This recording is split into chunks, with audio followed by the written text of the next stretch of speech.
le départ de celui-ci qui vient pour regarder la fermeture d'oblique des portes. Attention au départ.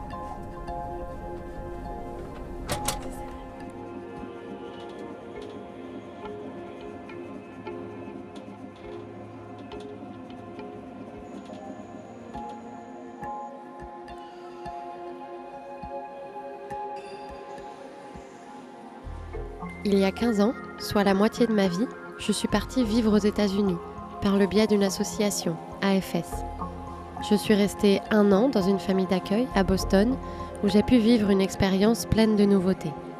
Là-bas, j'ai appris à parler une nouvelle langue.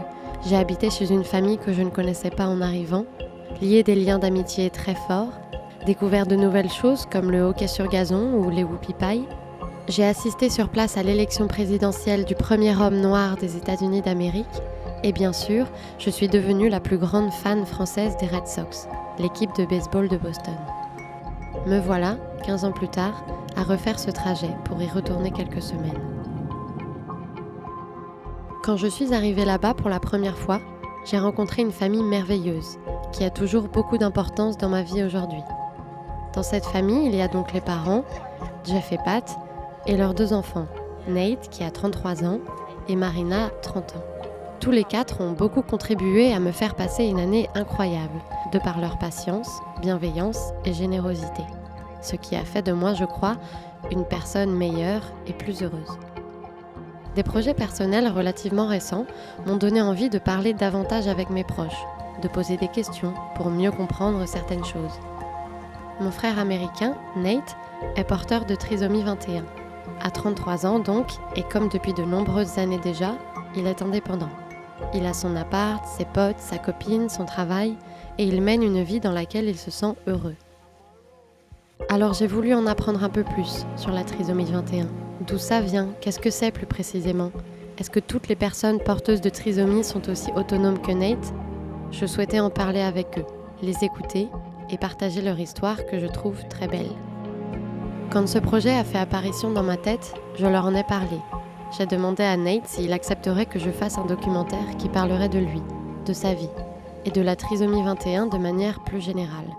J'avais envie d'en apprendre plus, et de le partager à d'autres. Il a accepté, et Geof, Pat et Marina aussi. Sa vie est un bel exemple, celui de se fixer des objectifs, de croire en soi, de vouloir sans cesse apprendre, d'être aidé et soutenu pour arriver à ses fins, sans en oublier la touche d'humour très présente dans son caractère, ce qui est très appréciable pour son entourage. En France, comme dans d'autres pays, beaucoup de gens peuvent détourner le regard sur des différences comme la trisomie 21, certainement par peur de ne pas savoir comment réagir, quoi dire. Et sans chercher à comprendre, si l'on ne se pose pas la question, la société nous renvoie une image souvent négative. Voilà pourquoi j'ai décidé de faire ce documentaire. Parce que si je suis persuadée d'une chose aujourd'hui, c'est que la trisomie 21 est une belle leçon de vie.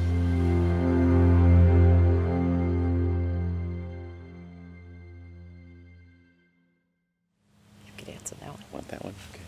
Yeah, Down syndrome is a person having 3 of a certain copy of the 21st chromosome. So when the egg and the sperm get together, one has 2 copies and the other one has the normal 1 copy. Typically, it's 1 copy from each of the mother and the father, but something happened where there's 2 copies of one, and so the person with Down syndrome has 3 copies, which having that extra chromosome gives people with Down syndrome the characteristics of Down syndrome, but they can live a healthy life even with 3 copies of the same chromosome. Our son needs some extra help and support. Takes him longer to learn things, but it's different for everybody. There are different abilities, different strengths and weaknesses. There are usually some physical differences that sometimes they need to be corrected surgically, like a heart defect. Our son had a hole in his heart when he was born, and so he needed to have surgery to correct that problem when he was 7 months old. And but that's not a problem at all now. He's an adult. There's no changes. There's some physical characteristics of people with Down syndrome. Like oftentimes people have lower muscle tone, and so it's harder to get physically strong. But Metabolism is slower in people with Down syndrome, so you have to be careful to, take in fewer calories and keep physically active and eat a healthy diet, just like for anybody. Yeah. But it's more of a challenge. So there are some people that are very sedentary. They just don't move a lot, and others are world-class athletes. I mean, just really tremendously athletic accomplishments and intellectual. Our son Nathan learned how to drive, and for some people with Down syndrome, that will not happen. He's got the ability to make those kinds of faster transitional decisions in his head. That driving is a lot of small decisions that most of us don't even really think about, and that can be very difficult for some people with intellectual disabilities. So Same with the intellectual disabilities. Sometimes people are able to learn to read, write, do math. Other times that's more of a struggle for people with Down syndrome, and so that can depend on the brain's ability, but also the type of education people had. It can also impact people's communication abilities. So sometimes people with Down syndrome are very verbal and talk a lot and have a strong vocabulary, strong verbal skills. And other times people with Down syndrome might only talk a little bit or might not be verbal and might not communicate kind of with their mouth. They might use technology to communicate. So it really depends. But there's a big range of abilities for people with Down syndrome. From some people are nonverbal, so you may do sign language with that person there, and now different technologies to have voice activation through a computer. So you work with a speech therapist. the other end of the range is that some people with Down syndrome go to college and they can take college level courses. So it's a common misconception about Down syndrome that if you have Down syndrome, then you have these certain characteristics. All of them have a big range. Nate, we are fortunate. He has really strong communication skills. I'd say that's one of his definite strengths. He also, has had great education, but he also has a pretty strong intellectual ability compared to some people with Down syndrome. He is able to do some simple math. He's able to read. He's able to write. So 0 on the M, right? No, Dad. What? No. 0 on 4 of a kind? Yeah. Well, some of it is just nature, his brain, his body. Some of the opportunities that we started when he was a baby, an infant. He had therapies, physical therapy, occupational therapy, speech therapy, which gave him a great start, in life to get those basic skills. And he was, we always had him included in his classrooms and school with his typical peers. So he had good role models, good social interactions. He didn't go to a special school. Right. He went to our local public schools with, and we always advocated for the proper supports. Maybe there was an extra teacher in the classroom.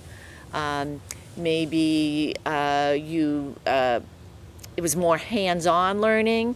For example, an algebra equation, there would be like a scale to show the balance. So, he's a good visual learner and good hands-on.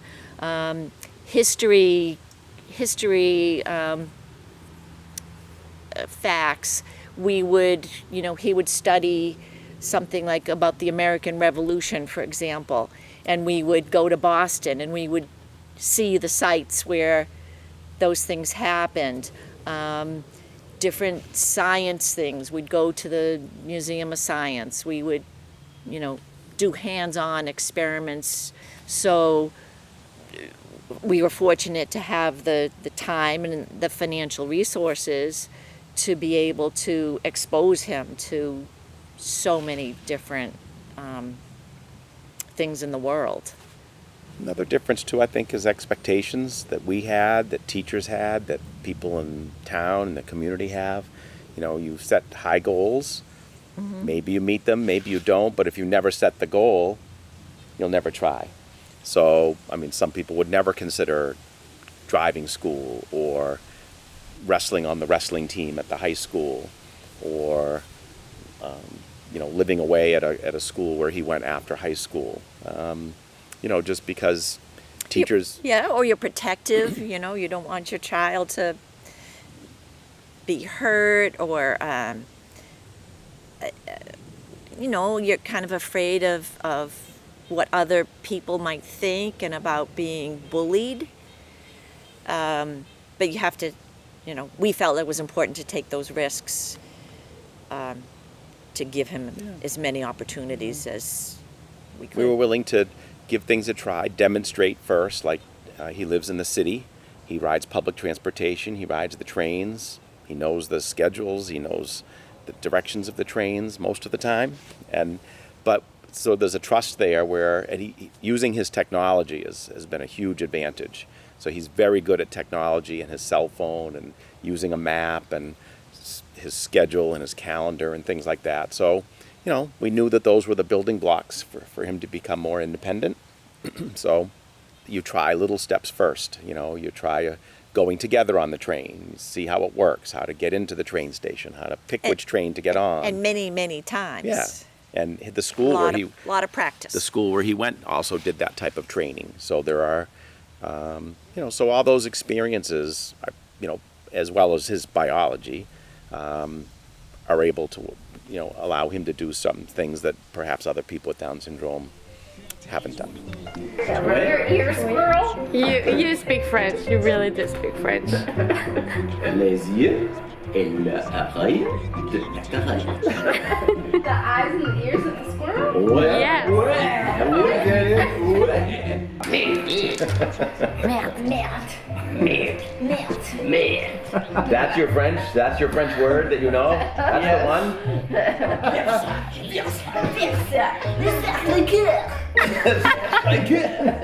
With the shoulders.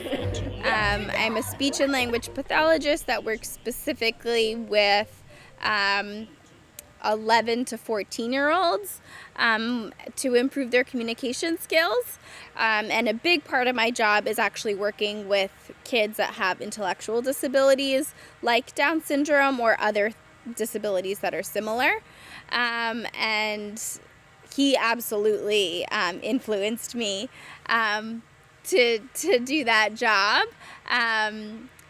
Nate's communication skills, I definitely think is a strength and is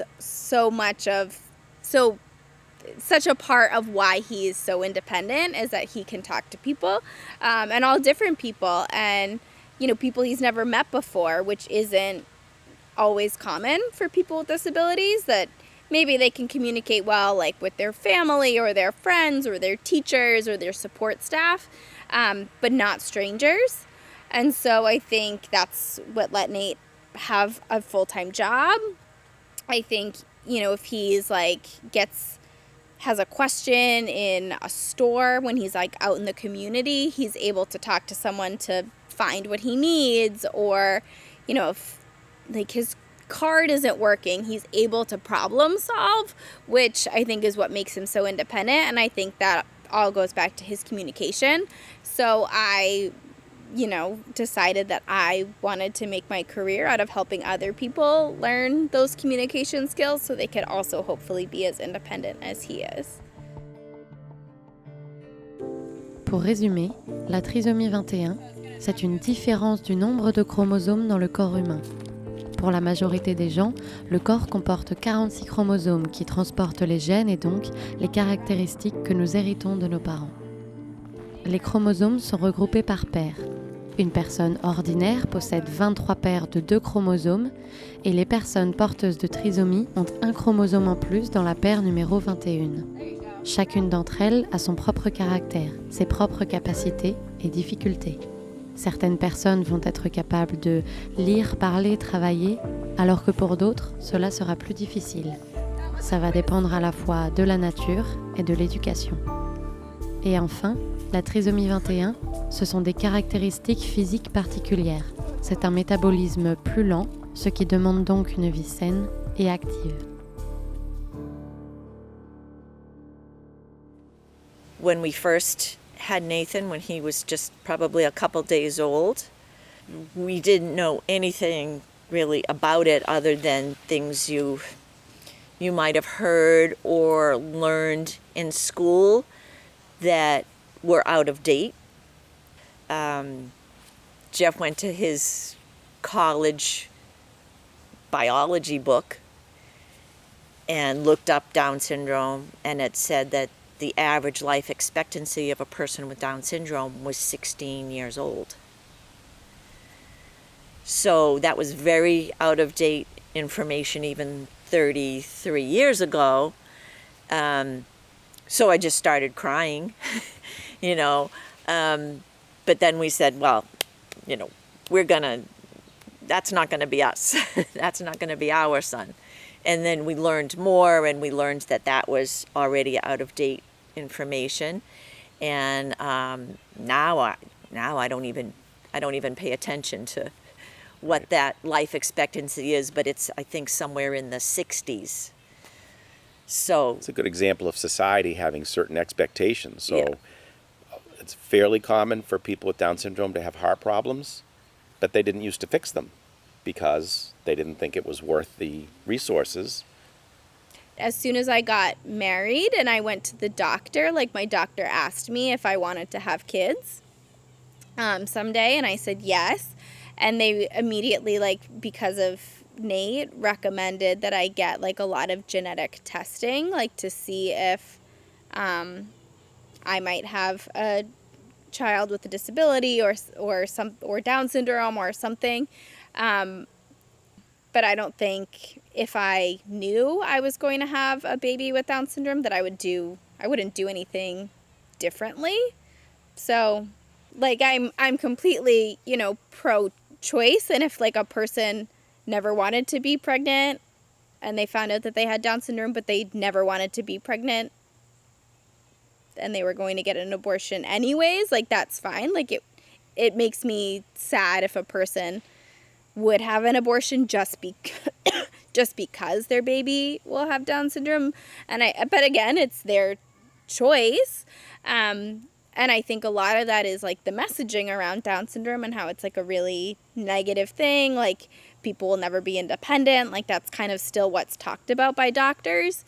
And I don't think that's true. And again, Nate is really independent, and that's not the case for every person with Down syndrome. But I think it's important that doctors give all the information about what life might be like to have a child with Down syndrome and not just the more negative side.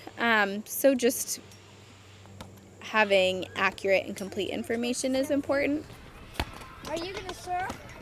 I'm gonna pick the side. So my brother Nate is 4 years older than I am. So I am the younger sister, and I'd say when we were really young, it kind of probably felt like a pretty typical older brother, little sister dynamic. But then as I grew up a little bit, I could start to realize that some things were different with my brother than maybe with some of my friends' older siblings.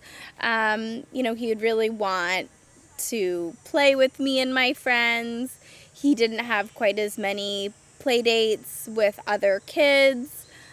School was definitely harder for him. Kids weren't always kind. And I remember, he would have a lot of like temper tantrums, especially at stores when he wanted to buy something and my parents said no, and things like that, which was hard and embarrassing as a kid. But then as we, grew up a little bit, that definitely changed. And then after high school, when Nate went to a different school, that was more friend. He made closer friends with different types of intellectual and developmental disabilities, including Down syndrome. So that's when he really made some friends. We also thought it was important to include him in some typical social activities too, both for his benefit, but also for the benefit of the community, so that they could see people with disabilities. He loves sports. He can, as you know, he will tell you about every sports person, and especially baseball, Athletes. but lots of sports, Yeah. athletes. Professional He loves movies. He loves movies. He's up on all the latest movies, TV shows. He can have quite a conversation about a lot of things that most people enjoy. Food, restaurants, so like most typical kids. So we thought too it was important to do a lot of typical activities, and I think, that's how society's attitudes change too, when they can interact more with people with disabilities. And that's been great, so a lot of people know him on his own terms. They know his interests. They can have a nice conversation like they would have with anybody, because they've had chances to meet him and find out what he likes. That's really important. Come on, right in.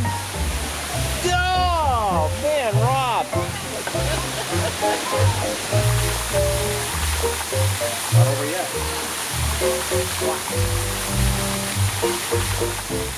Hello, I am Nathan Simons. I'm a first Down syndrome with a full-time job. I work at Boston Children's.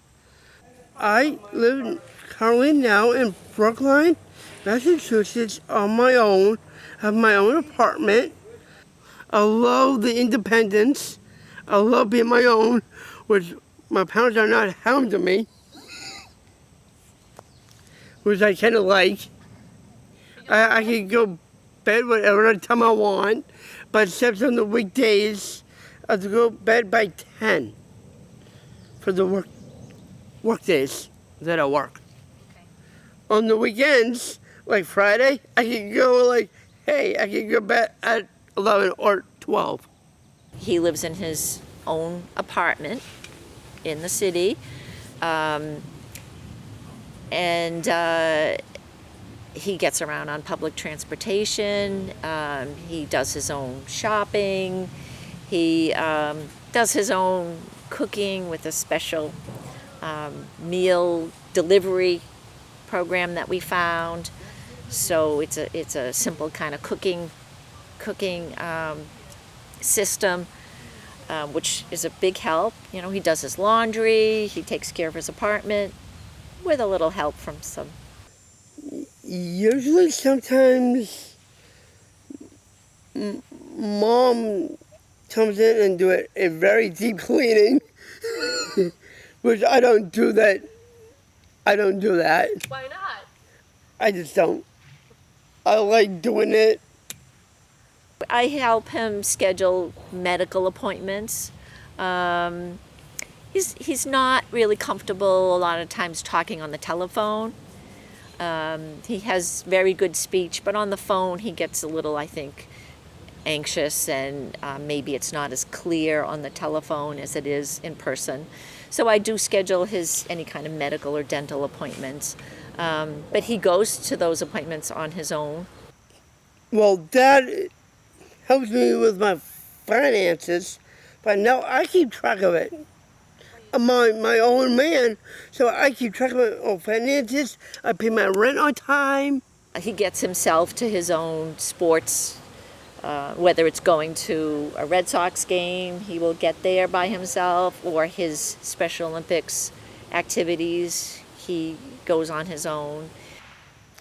I like to play some a little bit of Xbox, but I gotta really limit myself on those hours. Gotta start setting limits. Sometimes I go way overboard.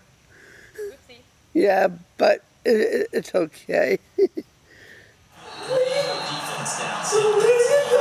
Big guy.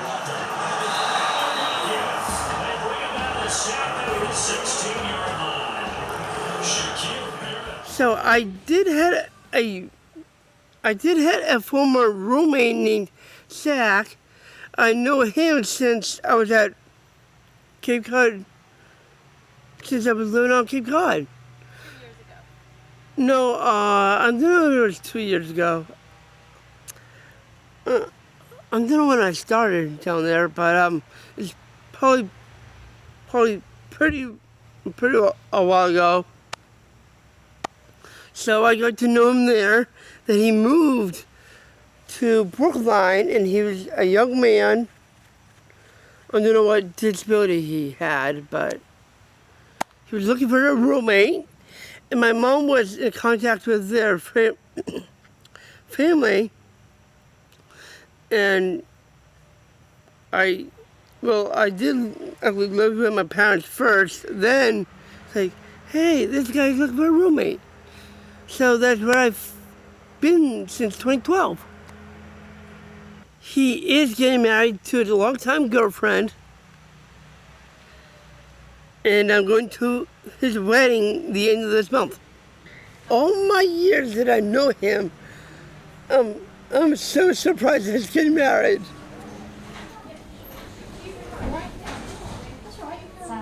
He works full-time at Children's Hospital in Boston in the Down syndrome program.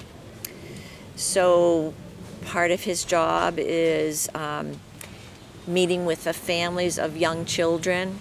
They see children from birth to age 18 at his program. So he meets with the families and just sort of tells them about his life and how great and happy his life is, which I think is very inspirational. It makes the parents feel like there's hope, and because when you first get this diagnosis, it's some people know when the baby's in utero, other people don't. It's a surprise. So you're just kind of shocked because you might not expect it. And even if you have the diagnosis, you really, until you live that with it, you don't know what to expect. But it was different than your original thoughts and hopes for your child. So, when they meet Nathan, they think, wow, this is a great young man, So, so he does that. He entertains the children while the parents are meeting with the clinicians. And then now he's developed into doing a lot of data entry and computer projects for his boss and his department. So he's gotten more into using his computer. So now I picked up some new hours at work. Now I'm working 3. I used to be full-time. Now it's kind of part-time. It's kind of very complicated with COVID and all. So now I'm down to working 3 days. Wednesday and Thursdays are 2 full days from 8 in the morning to 4 afternoon. On Tuesday is only a half day from 9 to 1. I basically do like office type of work, like copying, faxing, doing things on the computer like Epic and PowerChart. Oh, and setting up rooms and bringing kids back to their appointments. So it's not all kids with Down syndrome, but some do have them, and some kids don't. I don't really interact with them a lot lately.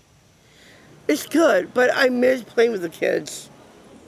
Oh, that was the first.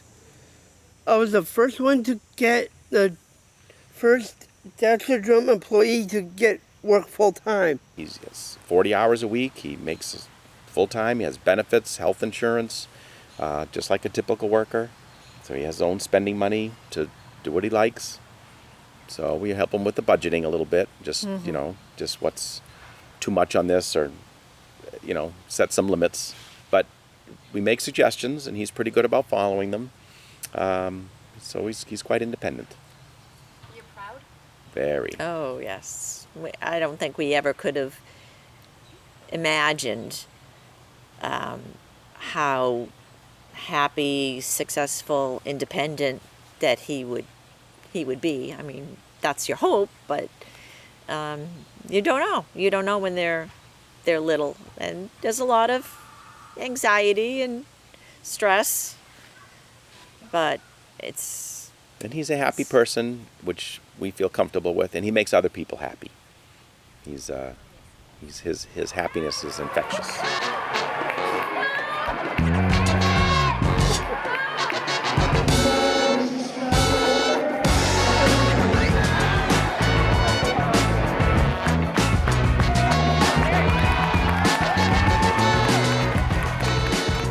Yeah, Special Olympics, we're very fortunate here in Massachusetts because this was one of the first places in the country that really started it and grew it, and it's still very, very well organized here in Massachusetts, so we're very fortunate. It was started by President Kennedy's family, his sister, Eunice Kennedy Shriver. She was the one who started it, and she brought kids with intellectual disabilities into her backyard, and she would run sports games for like a day camp, like a summer day camp, and it just grew from there, and now it's an international program where all different kinds of sports.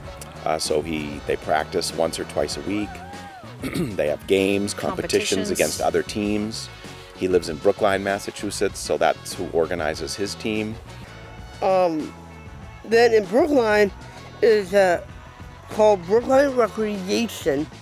The things that I do in Brookline are, I'm going to name some. Basketball, swimming. I think that's the only sport that I do there. So we do like competitions.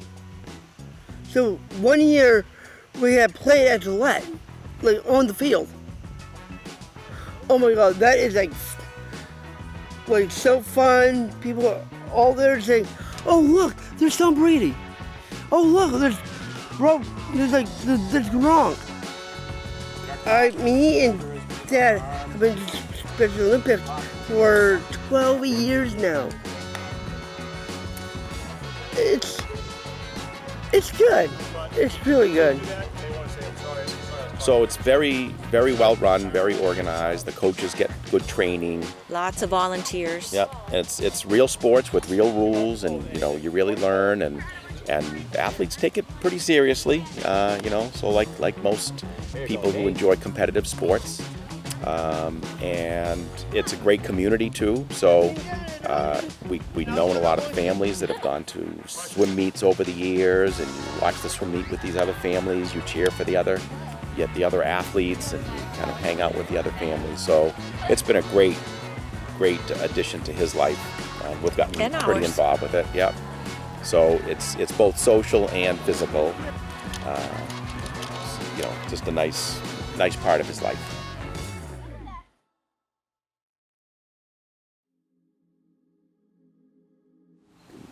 There are still issues, no doubt. There's still a lot of society attitudes about people with disabilities and friendships, and some things we still get sad that he's not included in some things that we think he'd be a great addition to a social group, but there's parts of it that are disappointing, that it hasn't moved even faster. I think a lot of the time people treat people with Down syndrome kind of like children, not like an adult or whatever age they are. And so I think it's important to remember to treat them like with respect, and maybe talk if they need to be spoken to with like a level of language that's maybe a little more simple or slow pace. That's okay, but to not like talk to them in like a little kid voice, like talk to them like they're a person, and don't, just assume that they don't know something. Like I think something I've learned through personal experience and through school is it's always better to assume that a person it's always better to assume that a person can understand, assume that a person can do something, and then if it turns out that they can't, then maybe kind of like simplify what you're doing. But it's better to assume that they can do something before you assume that they can't, and that that's also going to push them to be more successful and to keep learning. And I'd say another common assumption in Down syndrome is that people with Down syndrome are always happy. And that is not true. People with Down syndrome have like a really wide range of emotions. And I'd say people with Down syndrome sometimes are really like affectionate and like to give hugs and like smile. But, people with Down syndrome also can feel really sad and can understand sad things and are often really like empathetic. So the assumption that people with Down syndrome are always happy is false. I think it made me more just understanding of all types of differences. So whether that's ability, whether it's, race or sexuality or anything, just that, everyone deserves to be treated, with respect and just like a person, and not to kind of only focus on the thing that might be different about the person, just to kind of focus on the person. So I think it just made me more open in general to all types of people. What have we learned is Nate's life is pretty good, and our life is great, and we have a better appreciation for people with differences. Any kind of difference. And you can learn to live with it, and a lot of people learn to live with it, and that's changed over the years. It's gotten much better with people's attitude about people with disabilities and including them in schools, and it took a lot of work to get there. We did some of that work when Nate was little. It was not common for a student with a significant disability to be in the regular classroom, but that's how we thought his experience should be, and we learned, they learned. We were kind of a team together. Did a lot of research on other schools where it was working well and brought that information to our schools. But we definitely have a much more appreciation for kind of the simple things in life, and knowing what's really important. Appreciating what you have. Put our lives into perspective. Yeah. Appreciating what you have and not always wanting something else that's a more perfect kind of a situation. It's been a great experience for us. I think we're better people. And he's very happy with his life.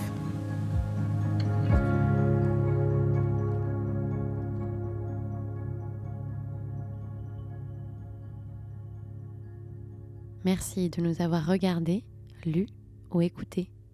À bientôt.